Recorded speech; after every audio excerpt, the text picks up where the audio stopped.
Hello guys, അപ്പോൾ ഇന്ന് എൻ്റെ ഒരു Pongala day in my life എന്നൊക്കെ പറയാം. അപ്പോൾ ഇന്ന് നമ്മുടെ കൊല്ലങ്കോട് കോവിലിലെ 10-ാം ഉദയ പൊങ്കാലയാണ്. അങ്ങനെ നമ്മളൊരു രാവിലെ 9-9:30 ആയപ്പോഴത്തേനും കോവിലൊക്കെ എത്തിയിട്ടുണ്ടായിരുന്നു. അവിടെ എത്തിയപ്പോൾ തന്നെ മാമ അടുപ്പൊക്കെ പിടിച്ചിട്ടിട്ടുണ്ടായിരുന്നു നേരത്തെ വന്നിട്ട്. കാരണം പിന്നെ തിരക്കാവും, പിന്നെ നല്ല സ്ഥലത്തൊന്നും അടുപ്പ് കിട്ടത്തില്ല. അങ്ങനെ നേരത്തെ വന്ന് അടുപ്പൊക്കെ പിടിച്ചിട്ടുകൊണ്ട് നമുക്ക് നല്ല തണലത്ത് അടുപ്പൊക്കെ കിട്ടി. അങ്ങനെ നമ്മളെല്ലാം കൂടെ ഒരു 6-7 പൊങ്കാല ഉണ്ടായിരുന്നു, ബന്ധുക്കാർ സ്വന്തക്കാരൊക്കെ കൂടെ.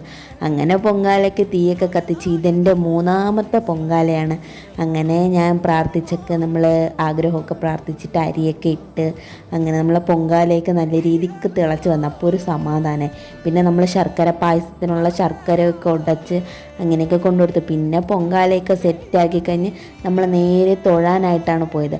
അങ്ങനെ പോയി കോവിലൊക്കെ തൊഴുതൊക്കെ വന്ന് നേദിച്ചിട്ടൊക്കെ നമ്മൾ വീട്ടിൽ പോയി. ഇന്നത്തേക്ക് ഇത്രേ ഉള്ളൂ. ബായ്.